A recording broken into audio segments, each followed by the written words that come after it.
Manda aqui pra gente que a gente pode ir atrás, falando do Tottenham. Querer o Abel Ferreira. Onde é que publicaram isso daí? O Tottenham, se eu não me engano, é Bruno Andrade. Ele demitiu o Thomas Frank, né, que é o técnico. Isso. E assim, vira e mexe, o Abel ele é cogitado no futebol inglês, né? Eu até acho que foi a informação do Daniel Bocato, aqui na ESPN, que quando o Chelsea demitiu o Maresca, sim, o Abel estava nessa lista, né? Verdade. Mas acabou que eles optaram pelo técnico que estava no Strasbourg, da França. Mas é mais ou menos isso, né, o Bruno? Que o Tottenham demitiu o técnico, né? Demitiu, Tottenham busca treinador. Há outros portugueses. Eu, muito honestamente, não tenho qualquer informação em relação ao Abel. Não me surpreenderia, porque o Abel frequentemente é consultado por clubes da Inglaterra, da Premier League. Já aconteceu com o Wolverhampton, com o Nottingham Forest, enfim, entre outros.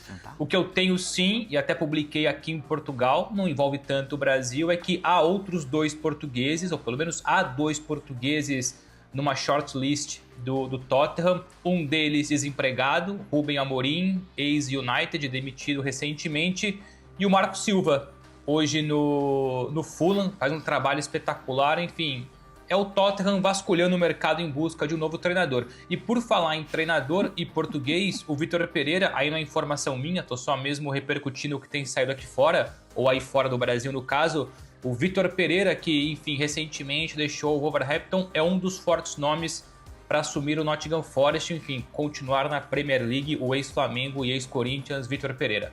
E o Bruno Andrade ontem falou do Vasco Matos. Depois a gente fala sobre isso também quando a gente entrar Anteontem. Antes de ontem foi, né? A gente entra nesse assunto quando a gente falar daqui a pouco aí da saída do São Paulo. Aliás, pesada, né, meu querido? Até pro Bruno Andrade aqui, para nós apurarmos, né, Bruno Andrade? O Arthur Rodrigues perguntou assim, falando sobre Palmeiras, né? Tem notícias sobre Pedro Lima no Palmeiras?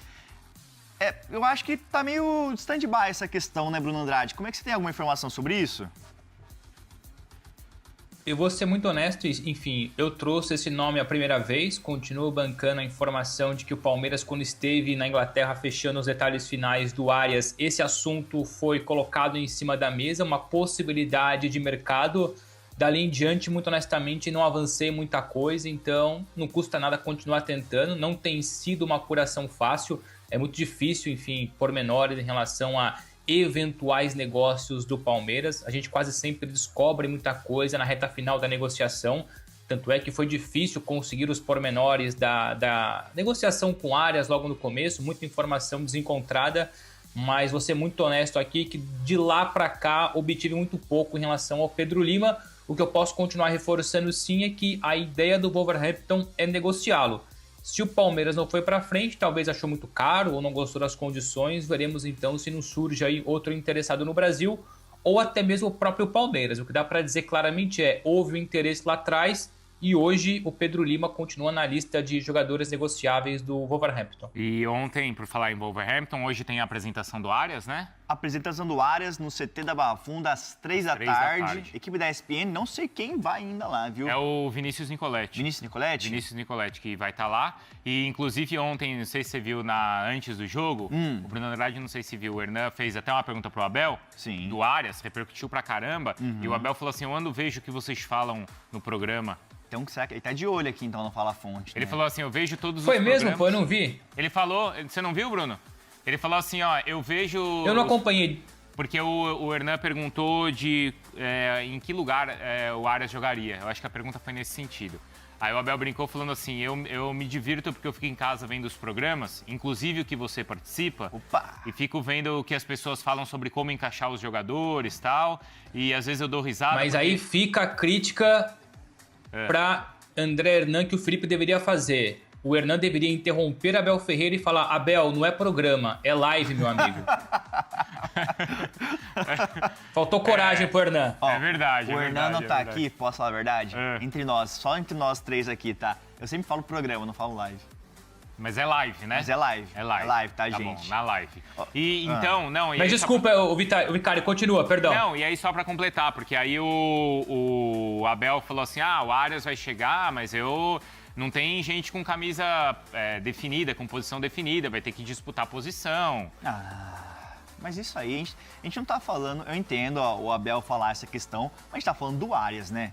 Que é um craque. Mas você acha que ele ia falar diferente? Não. Chegou aqui e já vai chegar jogando? Acho que ele quis falar ali até pra valorizar o grupo dele. Como ele sempre faz, né? Acho que sim. Eu acho que sim, né? Concordo. Não é que... Porque aí já teve gente que levou pro lado assim, tá vendo, o Abel não quer o Arias. Não é isso, né? É igual ele fala, a contratação de presidente. Já explicou aqui no Fala Fonte ontem. E ontem na coletiva ele falou novamente, feliz com a contratação da presidente. Mas a gente já explicou que não é... não teve aval da comissão técnica. Foi uma contratação que não precisa de um aval, assim, do scout. O Felipe até explicou em castelhano, pô. É verdade. Exatamente. Lá na Colômbia. O Bruno Andrade, é isso, porque o Fala Fonte pautou, então, a questão dos pênaltis, Sim. a questão do Arias e também a entrevista que ele fez com o Andrés. Opa! Você viu isso aí, brincadeira. Ô, Bruno Andrade, a gente pode falar como repercutiu isso no Corinthians, mas mais pra frente, se chegar a 2.000 likes? Caramba, peraí, então vamos... Pode, Bruno? Claro, vocês mandam, vocês definem e quando for ali a libertação da minha informação, eu solto ela. Então vamos fazer o seguinte, Vamos lá. Se chegar a 1.500 likes na nossa live, o Bruno Andrade fala como repercutiu a história que o Andrés... O que o Andrés falou? O Andrés falou na coletiva não, no pós-jogo de ontem, ali no gramado até pro André Hernan, que no questão do pênalti ali, que ele roçou a marca da Cal, foi que ele estava ajeitando o gramado. Não, que ele estava limpando a chuteira. Mas ele falou também que ele estava ajeitando o gramado, que ele viu uns buracos ali. E limpando a chuteira. E limpando a chuteira. E aí, poxa, gente... Pra tirar a lama. Pra tirar a lama. Tirar a então, lama. o Bruno Andrade já repercute isso também se chegar a 1.500 likes. E se chegar a 2.000, no encerramento do programa, o Felipe vai dançar a música da Melody em ritmo de carnaval. O jet ski? Jet ski. Vou dançar o cacete, cara. Você ficar sem camisa... Claro, não pode tirar a roupa na live. Mas dançar é carnaval, não tem problema. Você viu que tá no top 1 do Spotify essa da Melody, hein? Claro, a música é boa. Você escuta na sua casa com suas filhas? Eu escuto essa e aquela da feiticeira lá, enfeitiçar. Sabe qual que é? É o seguinte, vamos ouvir o que o Abel falou ontem, depois do jogo? Palmeiras venceu por 3-1, nesse momento é o líder do Campeonato Brasileiro. E a gente falou aqui no Fala Fonte, a gente levantou o debate aqui no Fala Fonte. É que você pensa além, sabe? Você pensa além. Vamos ver o que o Abel falou. Tivemos, na minha opinião, e é só a minha opinião, porque foi o que eu vi nas imagens da televisão, um penalti claro em cima do Roque. Por isso é que eu falo, não é o primeiro. Isto não é uma crítica, é uma constatação. Após o jogo do São Paulo, daquela gritaria toda, o Palmeiras não teve mais um penalti. Acabaram-se. Mais um penalti. E foi claro, é claro, o toque na perna do Roque. Eu não preciso falar nada, A gente falou que seria debate aqui, por quê? Nossa, mas por que como é que sabia tal? Gente, o Abel é muito previsível. É muito fácil você fazer a leitura e entender quais vão ser os argumentos que ele vai usar. Aliás, não só o Abel, mas todos os técnicos. Sim. Como era no ano passado, a gente sabia que o Renato, em toda a entrevista, ia falar que o Fluminense estava cansado. Sim. Como a gente sabe que o Diniz vai basear a defesa do trabalho dele quando ele fala sobre o número de chances criadas. Mas ele tá errado em falar isso? Não tá. Tanto que ontem no Sport Center eu defendi o Diniz nessa questão. Tanto que ontem também aqui no Fala Fonte a gente falou, pro lado que as entrevistas coletivas do São Paulo estão indo, ele não vai durar. Porque ele não ganha e ainda fala mal da direção. Porque nesse então caso... os técnicos são previsíveis, o Felipe. E no caso do Abel ainda é muito mais fácil ainda fazer a leitura, porque o Abel ele tá aqui há 5 anos. Sim. Então você conta aí 50 semanas por ano. 2 entrevistas por semana são 100 coletivas por ano. Eu já ouvi umas 500 entrevistas do Abel. Então é fácil você entender para qual caminho ele vai. Sim, concordo. E além do que, aí a informação, a gente sabe o quanto o Palmeiras estava incomodado com essa questão dos pênaltis não marcados no ano passado, a partir da polêmica toda do pênalti não marcado a favor do São Paulo. Foram quantos? Então, assim, de cabeça, eu levantei aqui 5 pênaltis polêmicos. Sim. Ou 5 pênaltis que a gente debateu nos programas e que a gente entendeu que foram pênaltis. Sim. Depois os palmeirenses começaram a me mandar um monte de outras penalidades. Mas aí eu nem coloquei ali na conta porque tem gente que acha que é pênalti e tem gente que acha que não é. Como o de ontem, tem gente que acha que foi pênalti no Vitor Roque e gente acha que não foi. Né? Mas eu levantei aqui, quando eu falei que seria tema, seria assunto e seria debatido e viraria pauta, porque eram 5 pênaltis claros que não tinham sido marcados. E aí eu dei, entre aspas, a gente deu sorte aqui, porque logo na entrevista seguinte aconteceu.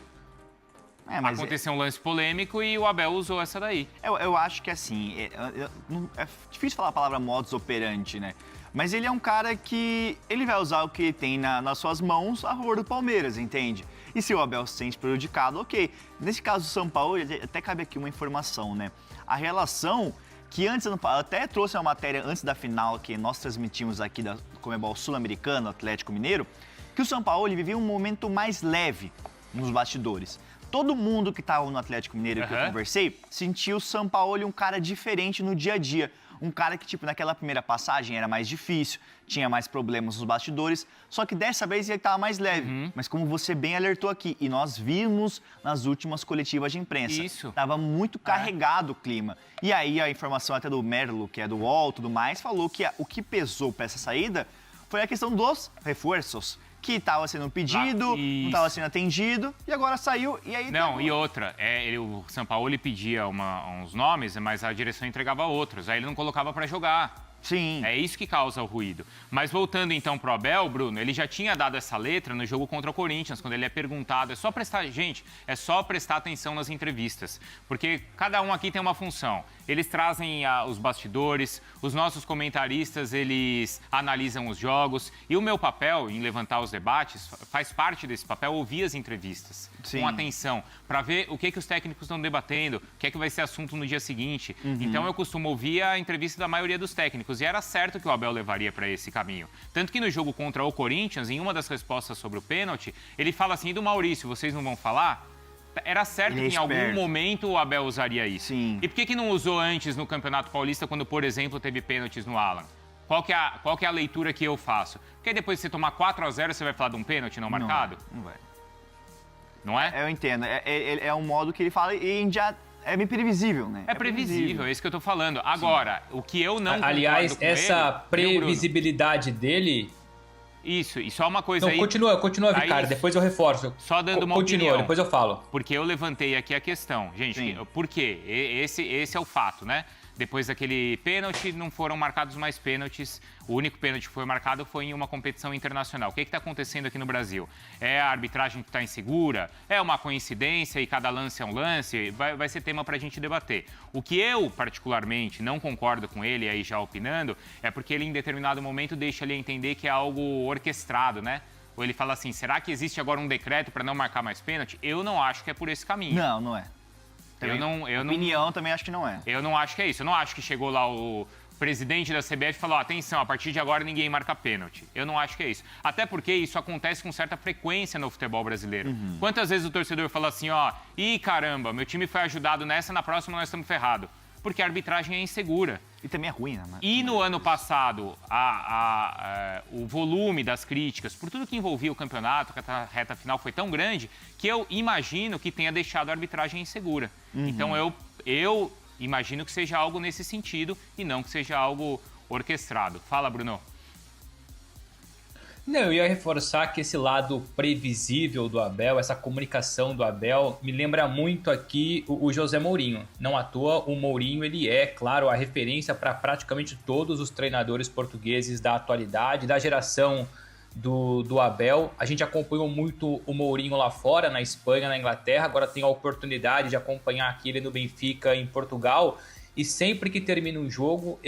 Toda a comunicação social, toda a imprensa praticamente tem a certeza daquilo que ele vai falar, nem sempre com as palavras exatas, mas o tom, o contexto, a linha de raciocínio do Mourinho é muito previsível, assim como é previsível a linha de raciocínio, enfim, aquilo que o Abel vai falar depois de ser ou não ser prejudicado, enfim, isso depois fica na cabeça de cada um. Mas é só para trazer essa comparação, porque... Não é só uma questão de olhar para o Mourinho como referência dentro de campo, é o Abel Ferreira que olha para o Mourinho como referência fora de campo, sobretudo na questão da comunicação. Dois bons treinadores com, enfim, currículos distintos, formas de olhar o futebol distintas, mas com uma comunicação muito, muito similar. É isso, né, Bruno? É só você ver com atenção e entender qual é a característica aí de cada treinador. Eu tenho muitas perguntas aqui no chat, né? O chat pergunta... A gente responde. Se a gente não sabe... A gente vai atrás.